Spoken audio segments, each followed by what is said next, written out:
Well, good morning. Hope you're all well. It is 11:11 a.m. on the 18th of the 2nd here, Sunday morning, on the east coast of the Australian mainland. Pretty much due west, plus a little bit south from the easternmost point of Australia, Cape Byron or Byron Bay. I had a terribly sleepless night. I might just put this down for a second even. It's been one of those nights where I sort of fell a little bit asleep early in the evening and woke up and realised it's only 1 o'clock, go back to sleep. Couldn't sleep. So I ended up just, putting a few YouTubes on. I didn't actually do any Facebook. But I ended up finally watching this one that Wolfie put up. He's quite a well-known, another Australian YouTuber, and the one he put up is called Flat Earth Perspective and the Size of the Sun. In fact, what's the best way? Well, you just put it in YouTube, you'll find it. The name is Wolfie 6020, WOLFIE 6020. So I commented on it, of course, and that's pretty much what this video is going to be about. But I think within the comments I found a smoking gun that proves once and for all we cannot possibly be on a globe, and it's going to be like a big facepalm moment when you realise it and you think, well, why haven't we thought of this one before? And it's actually quite simple. I might jump straight into that because reading through all the comments and that is going to be rather boring. So I made a little diagram earlier just so I could try and get it into my own head, because we all understand. I don't think you even really need to see it. It's a pathetically crap diagram. Believe me, diagrams are not my thing, which is why I'm doing a course now where I'm trying to learn to do video editing and graphics and making videos properly rather than just sitting in front of a camera talking to you. But it's worked for me up till now. I've gained like another 7 or 8 subscribers in a week, which isn't too bad really for an amateur like myself, where I usually lose as many as I gain. So I think I've been doing better because I'm swearing a lot less and just trying to be a bit more logical and down to earth and sane, and not such a drunken ranting pisshead that I usually are. So as you all understand, this is our basic model, and it's not to scale, of course. If I was going to do it to scale, the sun would be like boom, that big. Can you see that? And the Earth would be 93 million miles away. It'll be a few feet away, and it'll be this tiny little dot. So when you think of this in perspective, that's sort of how you're going to see it. Now, they say the Earth is tilted, but you see how I drew the line straight up and down through it, because the tilt applies to the polar tilt and not the day-night tilt. Whichever side is facing the sun, that's why I put a D in there, that's the daytime, and the night time is the dark time. So that's all pretty straightforward. I hope that's how we think of it on the globe model, and it's because we're spinning tilted. That's the reason they give us the seasons as we go around the sun. But I still have trouble grasping. 24 hours in a rotation, the daytime side is always facing the sun. Shouldn't there technically always be 12 hours of daylight a day, pretty much no matter where you are, until you get so far away towards the poles that it really starts to matter? I mean, particularly in the whole equatorial region, it should be 12 on, 12 off, all day, every day. Maybe it is.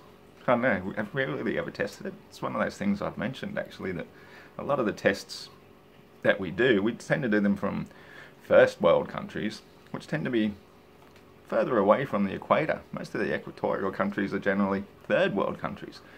I'm not sure if it's all that way in South America as well, but it does seem to be a reasonable assumption.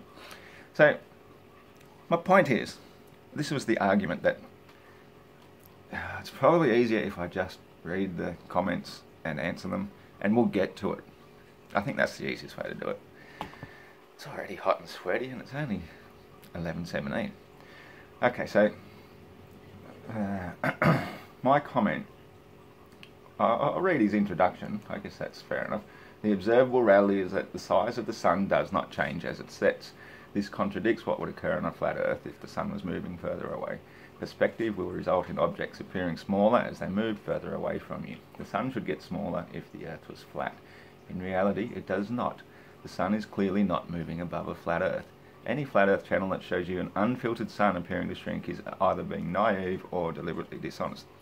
Now, in my last rant, which I thought was one of my better ones, where I got right down to the nitty-gritties of explaining perspective and how the sun actually works, he's looking at it as a basic model without taking into consideration what the atmosphere actually does and the sun's position in relationship to the Earth itself and how we see it from down below. Now, there were some excellent videos getting around. I was looking at one of Jeranism earlier, but this particular one, I think it's been re-uploaded by a person called Research Flat Earth, and this one's titled Flat Earth, the moon phases are impossible during night time. And I'm pretty sure that's one made by Morgile originally, and so this is a re-upload of it. And the other one by Jeranism was also really excellent, where he used different programs to show how light basically gets bent by atmosphere, by the shape of what it's going through. Oh, hey, got a visitor outside. I'll be back. Okay, good. It wasn't the Mormons, it was just the neighbour's dog. I just saw something walking past those windows just up there. They're at ground level. So you sort of see out the corner of your eye anything goes by. This is like a nice cool room in the heat of summer, and I'm still already sweating. Can you get over that? Okay, so that was a really good one. Jeranism had a really good one. If you do a bit of research, you'll work out how and why the sun appears as it does over different parts of the Earth, which don't really necessarily correlate with each other if they were just directly over a broad flat Earth map, as old mate Wolfie here shows in his video, Flat Earth Perspective and the Size of the Sun. So I'll read my comment. Hopefully I've got enough time, because it's quite a long anyway thread. I'm a flatty, and you can see, and I can see right away where this type of experiment is flawed. You hit upon it yourself right near the start when you said there are many variables that cause a difference in the size of the flaring, and that is mostly to do with atmospheric conditions. So that's the first issue, that the further the sun goes, the more atmosphere you are seeing it through, and it's entirely possible that it does have a magnification effect.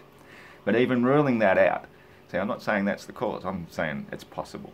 But ruling that out, there's a more logical explanation, which is to say that the light from the sun itself doesn't actually exist until reaching a certain level of the atmosphere. So no matter how near or far it is, it will always appear at the same size, unlike, say, something travelling much lower within the atmosphere. So trying to gain size measurements from down here on the surface is futile. You need to literally go above the atmosphere entirely to get any sort of accurate result, and it's quite likely you won't even see the sun at all. Measuring interdimensional light portals is necessarily fraught with problems not easily overcome. Literally futile, and I'd focus my attention more on getting pictures of boats going upside down in the southern hemisphere, and that all-elusive curvature. So it did attract responses, as you'd expect, because he is a pro-globe site, and most of the people on it are pro-globers.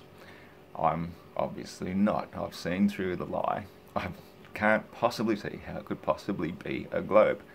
So Jesse King says, Ross Thatcher, many high-altitude balloons, including ones done by flat earthers, show the sun clearly visible from above the majority of the atmosphere, which itself disproves your more logical explanation that light magically doesn't exist until a certain point in the atmosphere.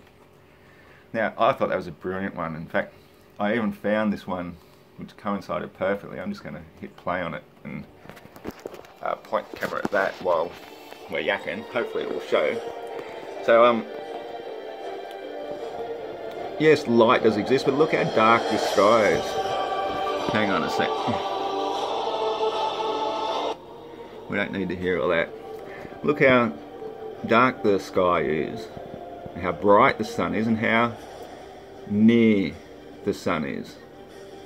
Notice how it's always at a similar sort of height. Anyway, don't need any copyright strikes. I hope that worked because I'm using the front screen. I couldn't see what was going on. My point is, let's get back to the... let's pause that altogether. That doesn't work on this stupid page. Come on. So,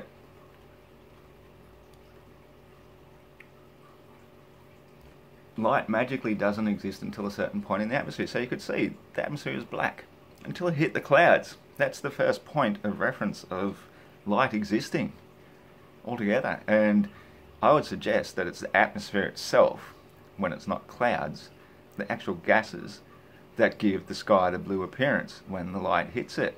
Because at night time, you don't see the blue sky. The blue sky fades and fades and fades until suddenly it's black, and you can see all the stars, which are obviously always there.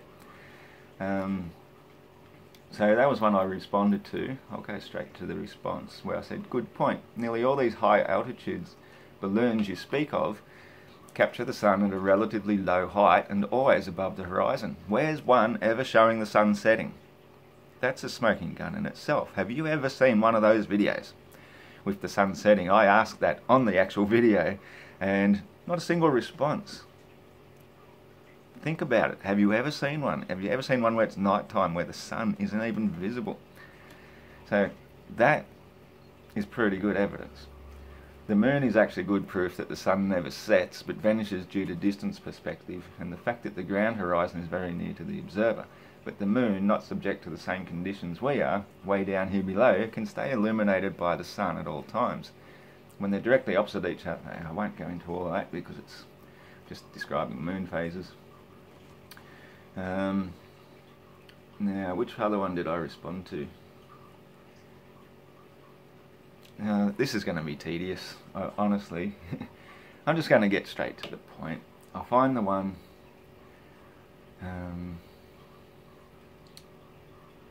well, Wolfie made a good response to me too at one stage. He says, but the curvature is not elusive at all. I see it clearly with my own eyes while flying at 45,000 feet and higher. It is factored into our flight plans, 100% fact. The first time I grabbed the P900 and looked across 20 kilometres of ocean, I found the curvature that matches the calculator perfectly. If you can't find curvature, then you are not really trying. I found it easily. I even show it to you many times on this channel. If you think the southern hemisphere is upside down, then you have the spatial reasoning skills of a child. No offence intended, but that is the only way to describe it. Down is towards the centre of the Earth, and that angle changed by 1 degree every 111 kilometres. The proof is in the angle of the straight line star trails. This will feature in a future video, and the operation of equatorial mounts.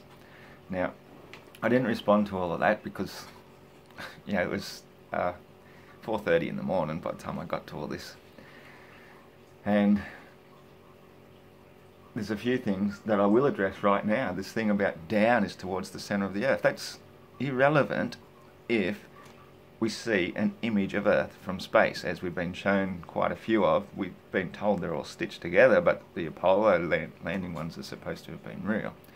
We've got satellites out there, according to you guys, which should be cameras on them. They should be able to take an image of, if not all the Earth, at least a good portion of it. Now, particularly if they took it of the bottom side of the Earth. In other words, you're looking at the curve going that way. Top and bottom, when it comes to this, are just points of reference for how you are viewing it. Okay, so now if you're taking one of the bottom of the Earth, where Australian that is, technically if you've got high enough detail camera, you should be able to zoom in enough to see boats, to see ships, to even see planes flying upside down, on the water upside down or sideways. It should be possible to see, and that's all I'm referring to. I'm not sort of saying that, you know, that's the weird thing. Everybody thinks that wherever they are on the ball, they're on the top of the ball. How is that even possible? It's absolutely not. It's a mental condition to believe that in the first place. It has to be flat for everyone to be on top. You know, just because you believe this down towards the centre of the earth, that you're always on top. But you can't be in reference to another person somewhere else. You're all like this towards the earth, but it does not make sense. I know you think it does. You think that I'm the one with the mental disease because I don't get it. I absolutely get it. I understand what you're trying to say. I'm just saying logically it's impossible. So Quadsperia, he was one person that responded to me.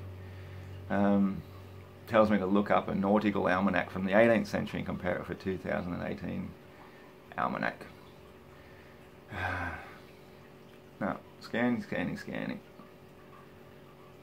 Okay, so Pantopam.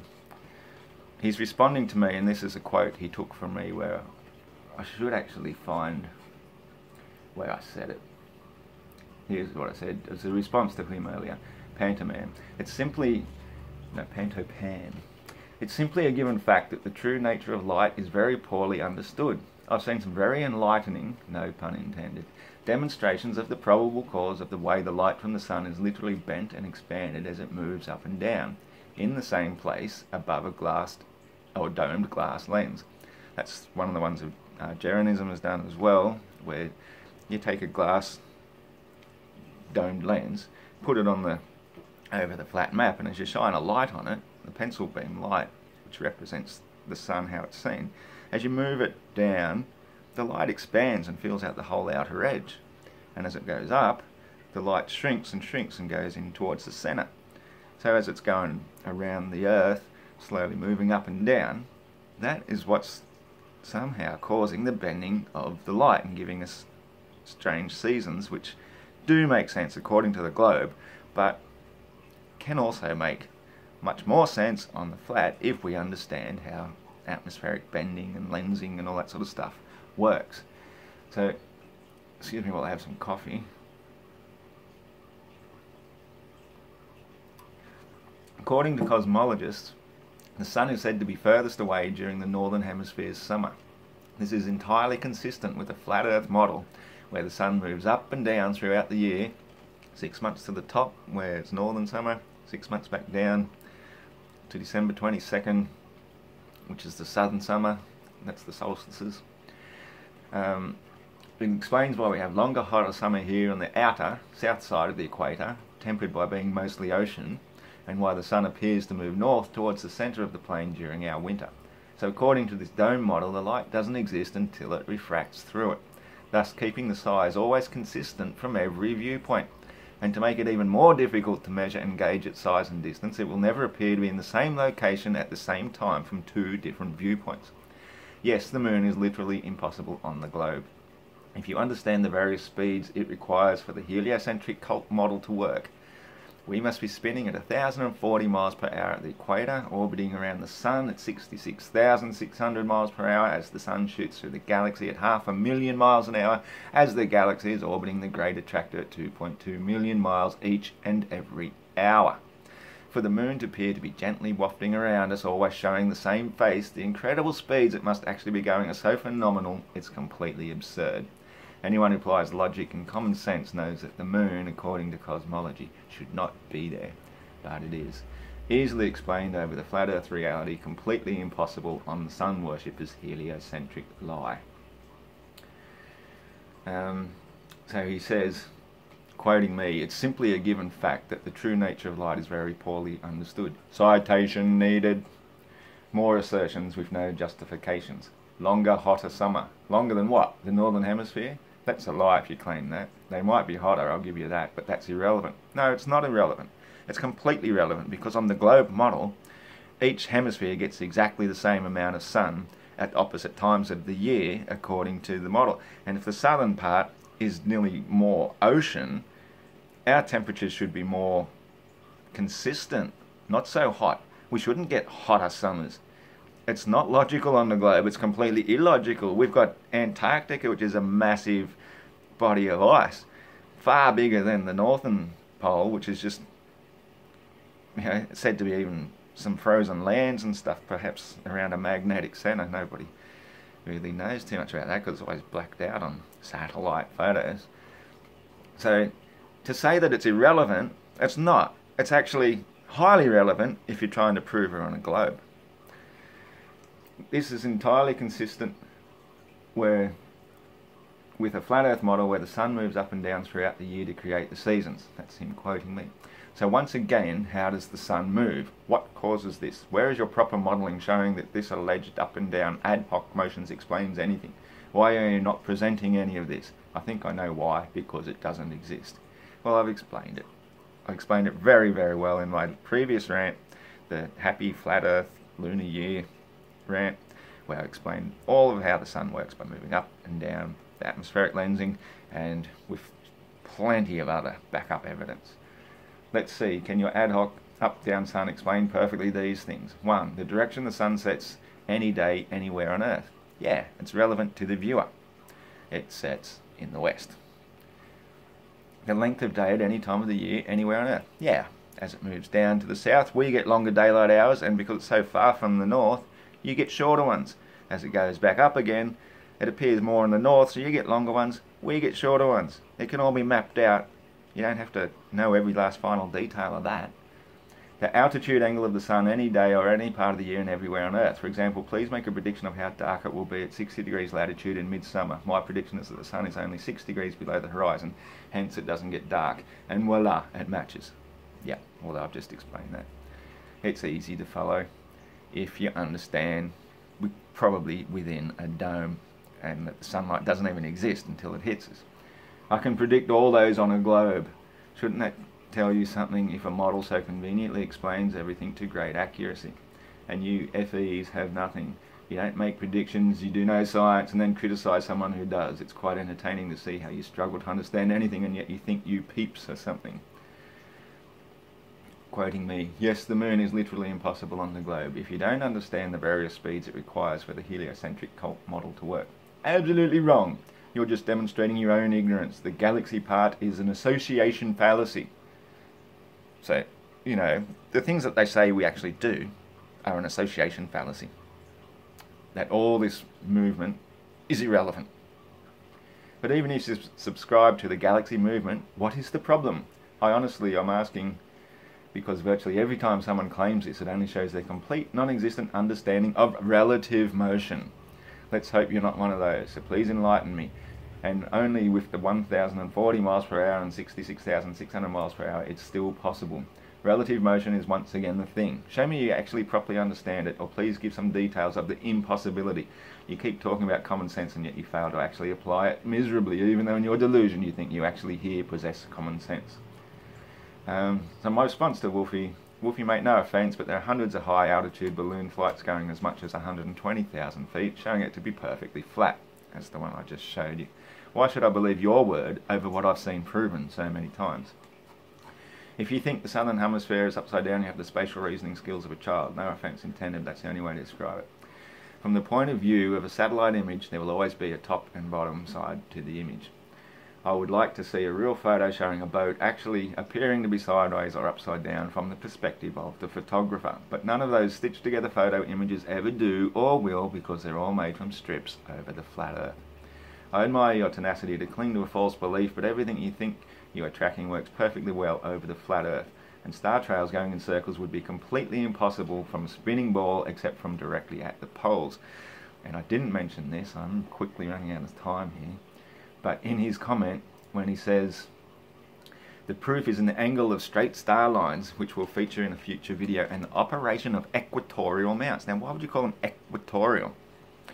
That's a strange word unless you're actually at the equator and mounted there and then tracking whatever you're tracking.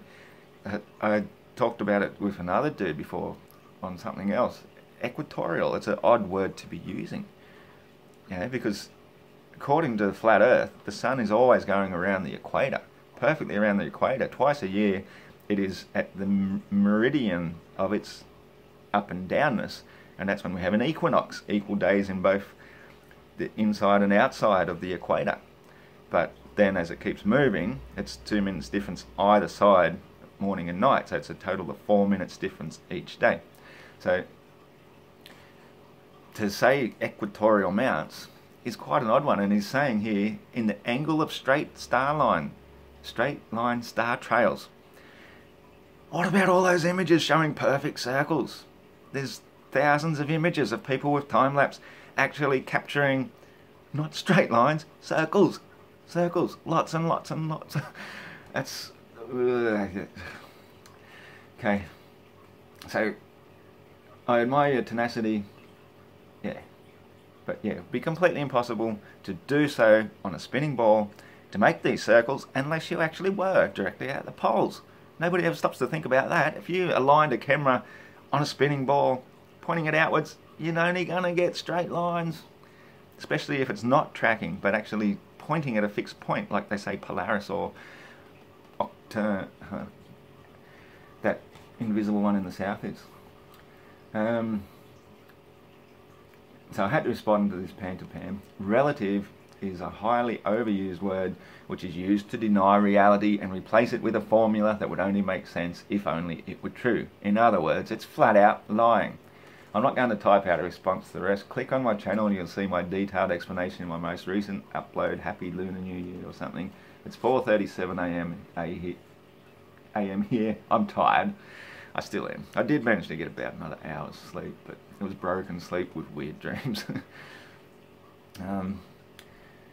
Yeah, this dude, I want to respond to that. Yeah, I got just enough time because it's a short one. I don't have to respond on that.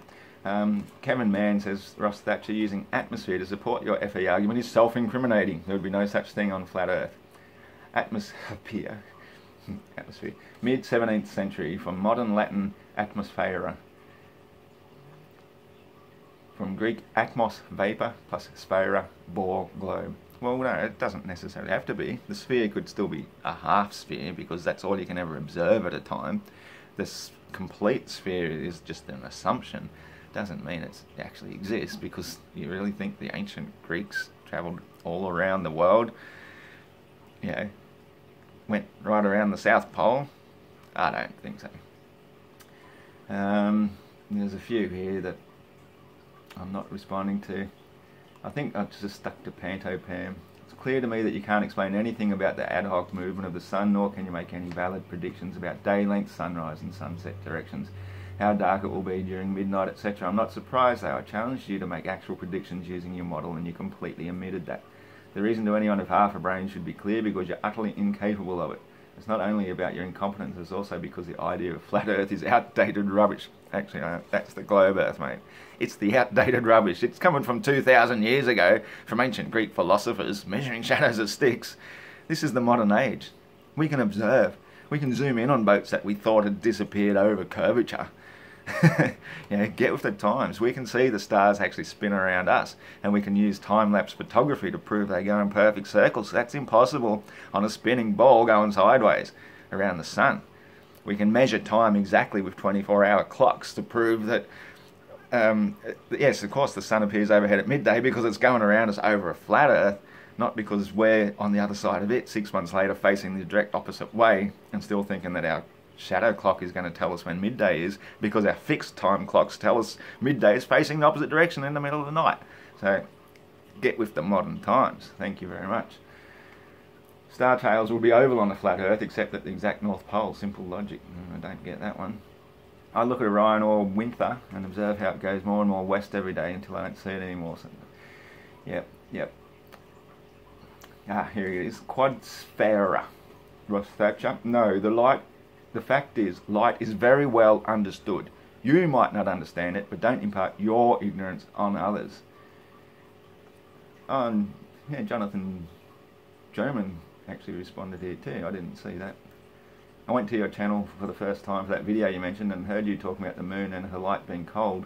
I left a comment with a link addressing to the topic. It's a video someone... Well, obviously you didn't listen to the whole video, did you? Because I explained it over and over again. Spheroidal Master. Okay. A lot of these comments are now appearing in different time to when I saw them, and I will get back to them. I'll make another video after this one uploads because this is just about over. I'll address the rest of the responses later, except to clarify for the record, I never made any such claim that all the constellations stay in the same place all year round, but they have remained consistent in appearance and parallax for thousands of years, when such things would change almost nightly on the sun-worshipping cult model. So, speaking of the sun and light, you Globers never considered that we wouldn't have a night sky under your belief system. Sun really big, Earth really small.